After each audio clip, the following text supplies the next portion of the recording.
مولانا الیاس صاحب رحمۃ اللہ علیہ نے فرمایا کہ میں نے اللہ سے 3 دعائیں مانگی جو قبول ہوگی۔ ایک یہ کہ اس کام کی انتہا ہدایت پر ہوگی، اللہ اسی کو ہدایت عامہ تامہ کے لیے ذریعہ بنائے، کسی اور چیز میں لگے بغیر، کسی اور چیز کے اضافے کے بغیر۔ 1993-94 میں کچھ اختلاف ہوئے بڑوں میں، اور یہ شروع سے چلی آ رہی ہے بات، کوئی نئی نہیں۔ صحابہ کا جو اختلاف ہے اس کی ایک حکمت یہ ہے کہ ہمیں اختلاف کرنے کا بھی طریقہ ہے کہ اختلاف کرنا کیسے ہے۔ جو بہت سی حکم میں سے ایک حکمت یہ ہے کہ جو صحابہ میں اختلاف ہوا اور جنگ تک نوبت پہنچی، چونکہ آئندہ امت نے آپس میں اختلاف کرنا تھا، جو فساد تک بھی پہنچنا تھا، اور ان میں اختلاف نہ ہو یہ دعا قبول بھی نہیں ہوئی تھی۔ تو جب میرا کسی سے اختلاف ہوتے ہوتے لڑائی تک بھی چلا جائے تو اس میں مجھے کیا کرنا چاہیے؟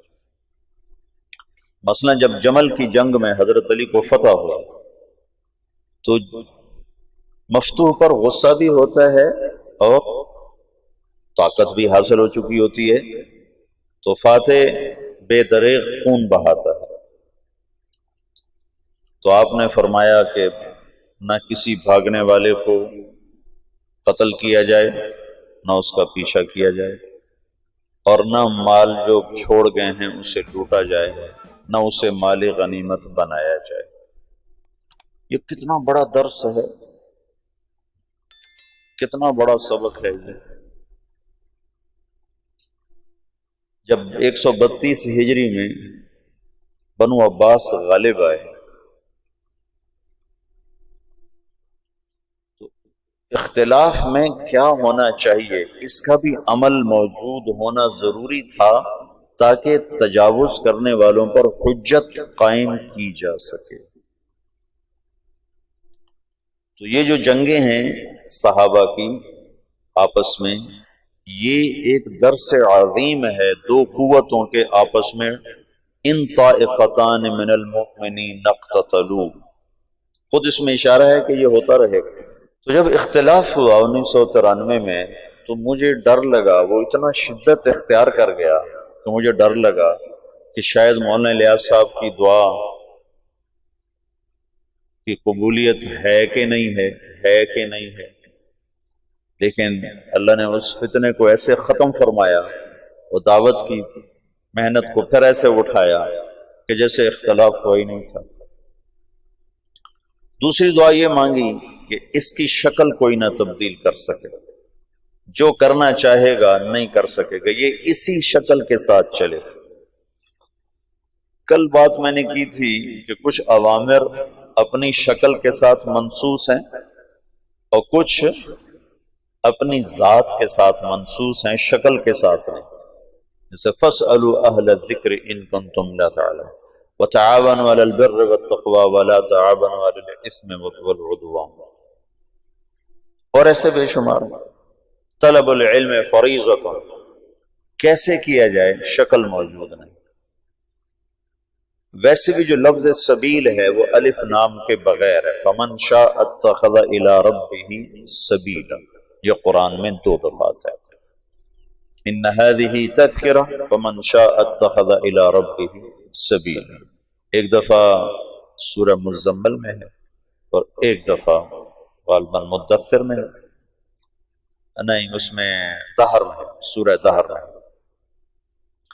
تو سبیل کا جو لفظ ہے یعنی وہ راستہ جو اللہ تک پہنچائے، یعنی وہ جہد۔ ویسے تو نماز، روزہ، حج، زکوٰۃ یہ اعمال ظاہر ہیں جن کے ذریعے سے آدمی اللہ کو پاتا ہے۔ محنت کا وہ طریقہ جس سے یہ اعمال زندگی میں آئیں اور اللہ کی پسندیدہ زندگی انسان اپنا لیں، وہ ایک نہیں ہے، کئی ہیں۔ بلایا جائے یہ متعین نہیں تھا، کیسے بلایا جائے؟ ادعو الی ربک انک علی ھدی مستقیم، ادعو الی سبیل ربک، انک لعلی ھدی مستقیم ادع الی ربک ادع الی سبیل ربک بالحکمت والموعظۃ الحسنۃ وجادلھم باللتی ہی احسن. کیسے کیا جائے؟ تو اللہ تعالیٰ نے مولانا الیاس صاحب پر ایک راستہ کھولا، ایک ترتیب کھولی، پھر اس کا نفع لوگوں نے دیکھا اور تاحال دیکھا اور مسلسل دیکھا. تو جب کوئی مؤسس کوئی چیز کو تاسیس کرتا ہے تو جانے کے بعد اس میں کانٹ چھانٹ ہونا شروع ہو جاتی ہے، اس میں بہت سی تبدیلی آ جاتی ہے. تو مولانا الیاس صاحب کو یہ ڈر تھا کہ اس میں کوئی مجتہد نہ آ جائے، مجتہد نہ آ جائے. تو ایک دعا یہ مانگی کہ یا اللہ اس میں کوئی تبدیلی نہ کر سکے. تو یہ دعا قبول ہوئی اور کہا کہ اس میں جو تبدیلی کرنا چاہے گا ہو نہیں سکے.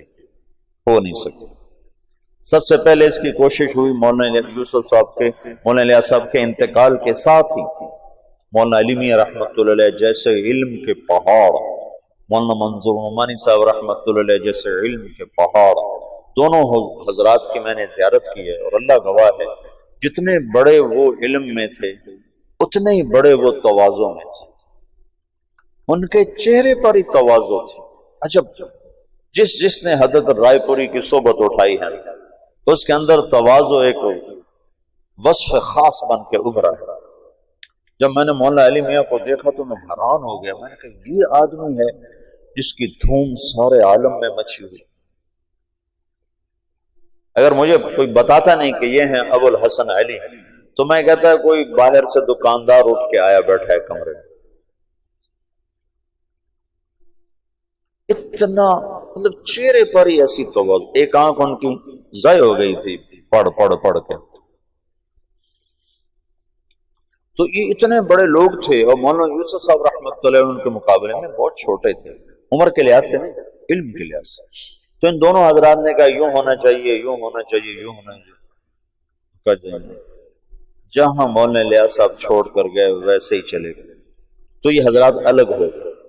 ان کے الگ ہونے پر لکھنؤ میں کام رک گیا ایک عرصے کے لیے.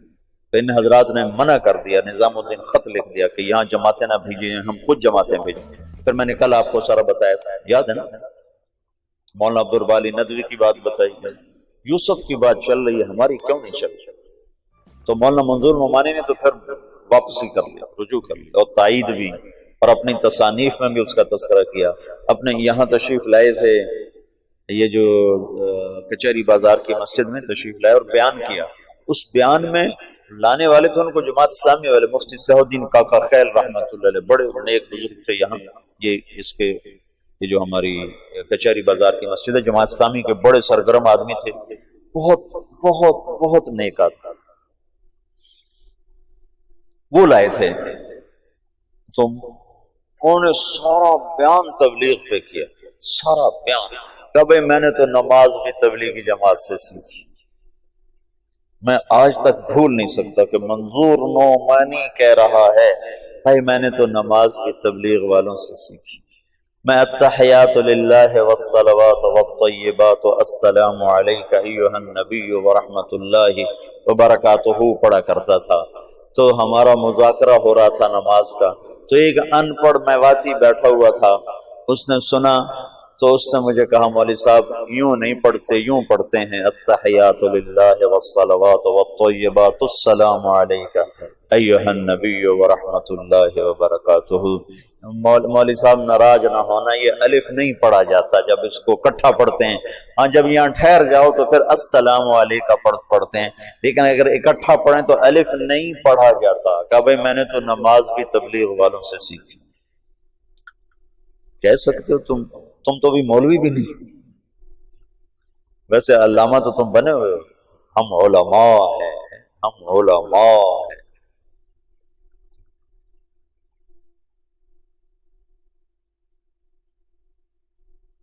کہ بھائی میں نے تو نماز بھی تبلیغی جماعت میں سیکھی، انہوں نے مجھے اتحیات پڑھنے سکھائی. ان کا رجوع ہو گیا تھا. لیکن مولانا علی میں رحمت اللہ علیہ بعد میں زبانی تو تعریف توصیف کے کلمات فرماتے تھے، لیکن کسی کتاب میں انہوں نے کوئی اشارہ نہیں کیا. اور وہ جب انہوں نے بیرون ملک میں تبلیغ کے اثرات دیکھے تو پھر جا کر ان کا دل نرم ہوا. اچھا وہ تو خارجی حیثیت تھی۔ 1996 97 98 میں تبلیغ کے روح رواں لوگوں نے تبلیغ کے نظام کو بدلنے کی کوشش کی۔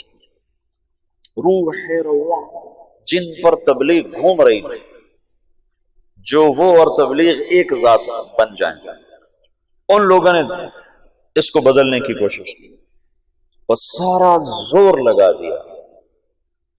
تو پھر مجھے مولانا الیاس صاحب کی یہ بات یاد آئی کہ یہ کام میں کوئی تبدیلی کرنا چاہے گا تو ہو نہیں سکے گی۔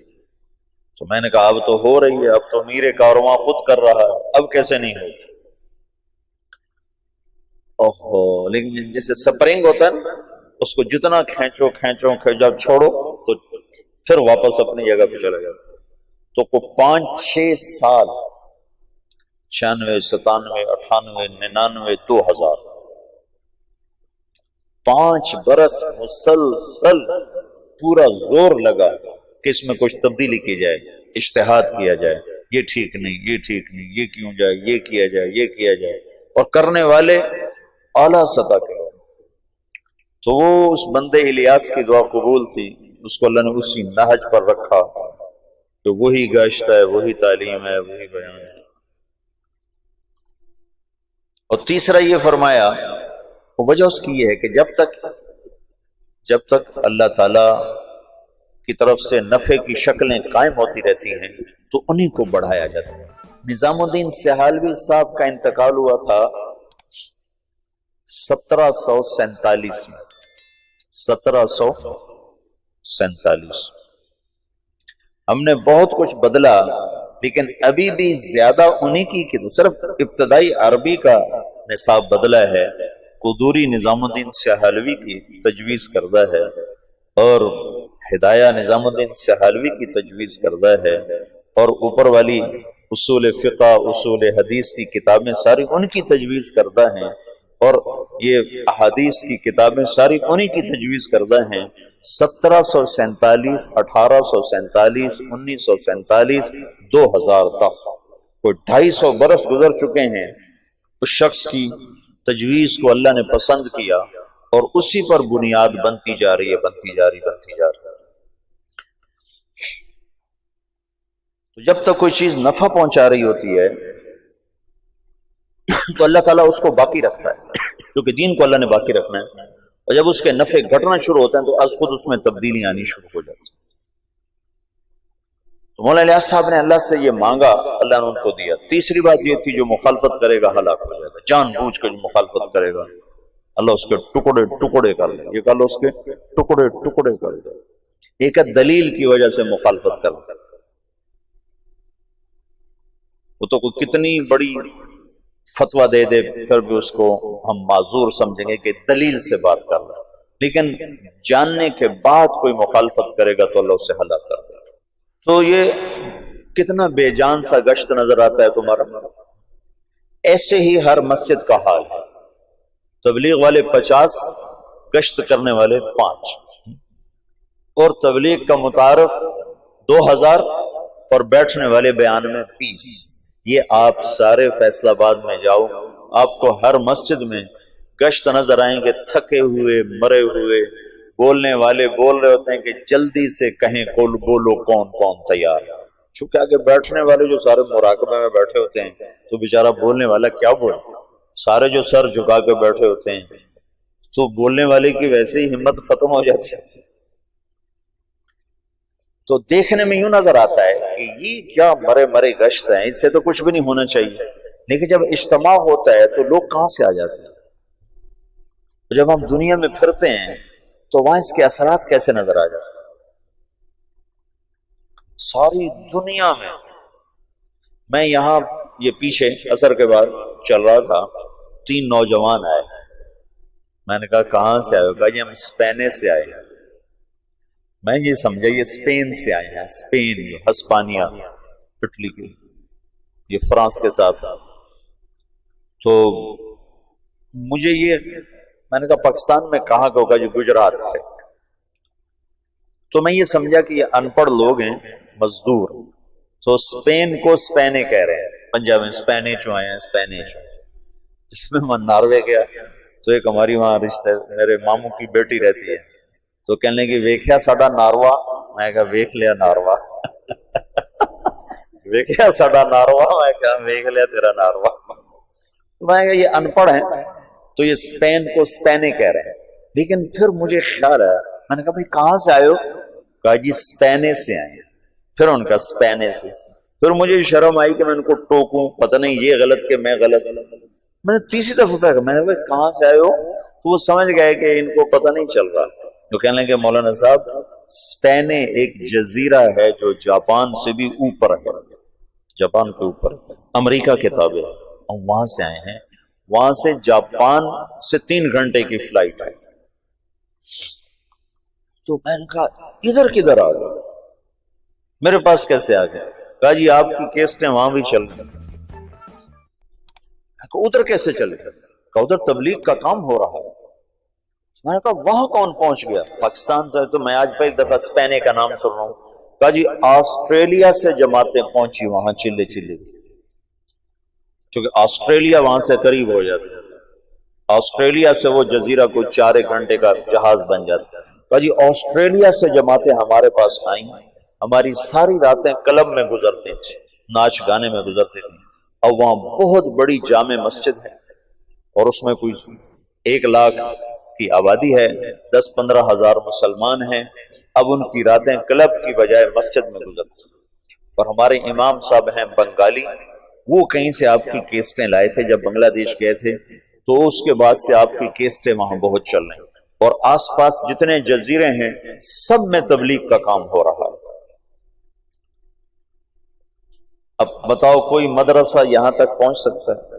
کوئی خانقاہ یہاں تک پہنچ سکتی؟ اور دیکھنے میں یہی گشت تمہیں نظر آ رہے ہیں، تم بادی و نظر میں دیکھو گے تو کہو گے یہ کیا ہے۔ خود اپنے آپ کو بھی کئی دفعہ خیال آتا ہے، لیکن جو چیز اللہ کے ہاں قبول ہو جاتی ہے اس کے اثرات بارش کے قطروں کی طرح آہستہ آہستہ آہستہ پڑتے رہتے ہیں اور بات آگے چلتی رہتی ہے۔ سارے عالم کے انسانوں تک اللہ تعالیٰ نے اپنے پیغام کو پہنچانے کی ایک شکل قائم فرما دی۔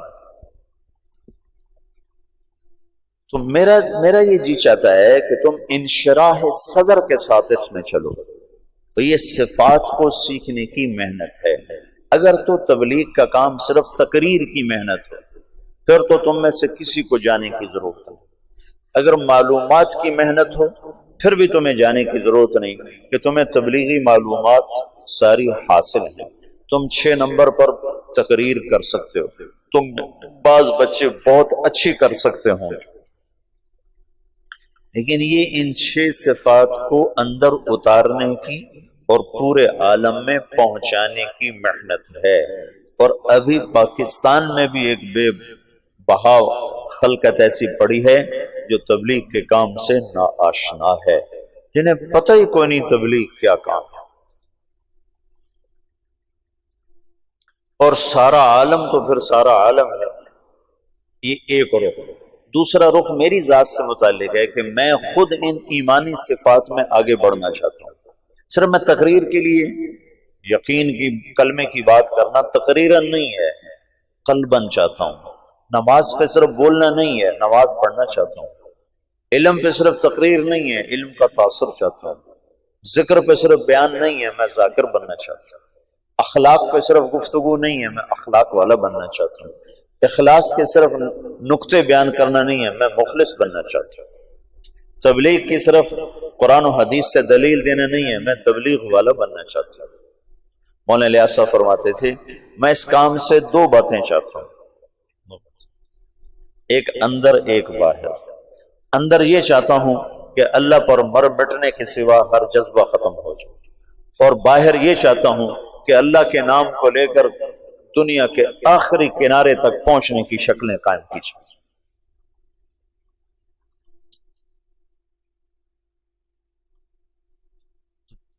تو کلمے کا جو یقین ہے یہ تو ہم مدرسے میں نہیں پڑھاتے، ہم تو کلمے کی لغوی چیز آپ کو بتاتے۔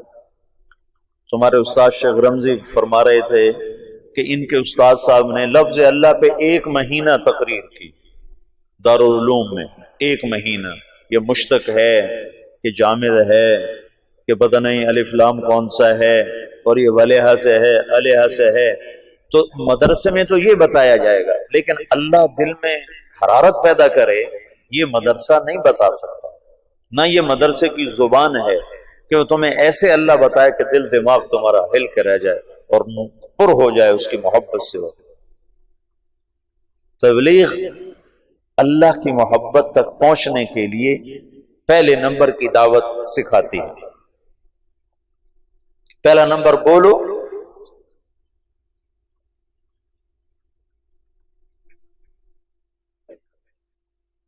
بولنے میں تم انتظار کرو کہ میرا بیان رکھا جائے، اور میں تمہیں بار بار کہہ رہا ہوں بیان کے شوقین نہ بننا ورنہ مجھے بدنام کرو گے۔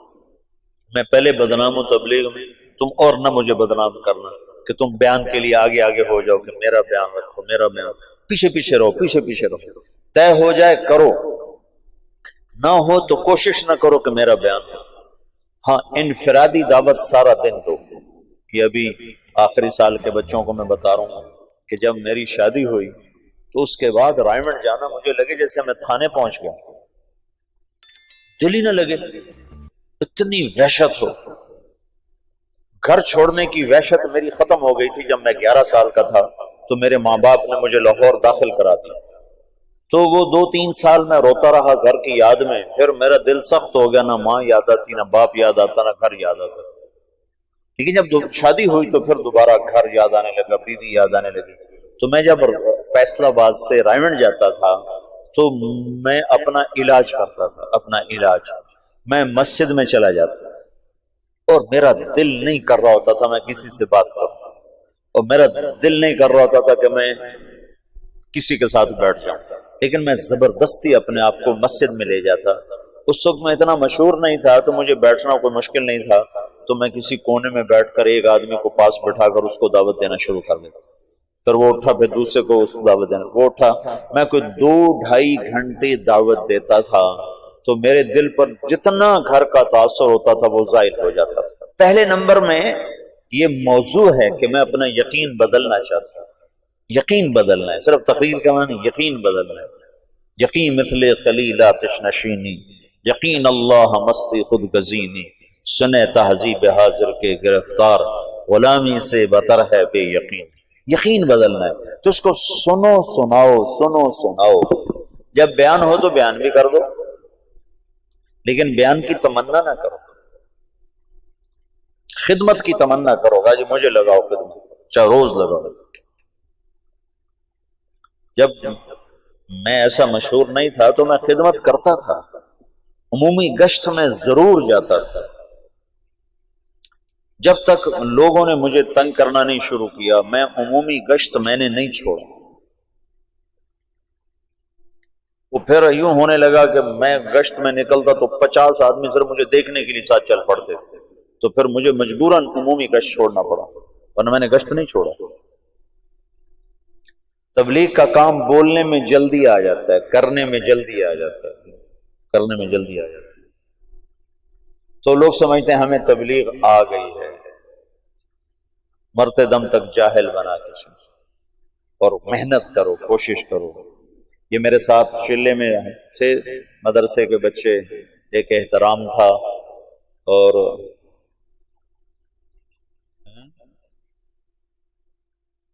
کون تھا، نہیں میرے چلے میں جب میں نے چلے لگا، کچھ تلمبے کے تھے، تلمبا جو مدرسہ ہے اس کے تھے، تو ہم گئے پاک پتن میں آج تک کبھی کوئی نقد آدمی لے کر نہیں آیا، اور ہم وہاں سے 70 آدمی چلے کے لے کر آئے، تو سارے رائمنڈ والے حیران پریشان ہو گئے، انہیں خیال ہے کہ شاید وہ جھوٹ بول کہ اتنا مبالغہ کر رہا کہ نقد سال والے اور نقد چلے والے، 3 چلے والے۔ تو یہ سارے نوجوان، وہ 2 لڑکے طلباء کے تھے، ایک یہ احترام تھا یہاں کا، یہ رات 2-2 بجے تک گشتیں کرتے رہتے تھے، اور کبھی ایسا بھی ہوا کہ عشاء کے بعد گئے اور فجر کی نماز پہ واپس آئے۔ بیانوں سے نہیں لوگ 70 تیار ہوئے چلنے کے لیے، یہ گشتوں سے تیار ہوئے۔ تو بڑی خوشی ہوئی کہ ایسی جان مارنے والے موجود ہیں جن کی محنت سے تمہاری محنت سے ایک آدمی بھی ہدایت پہ آ جاتا ہے تو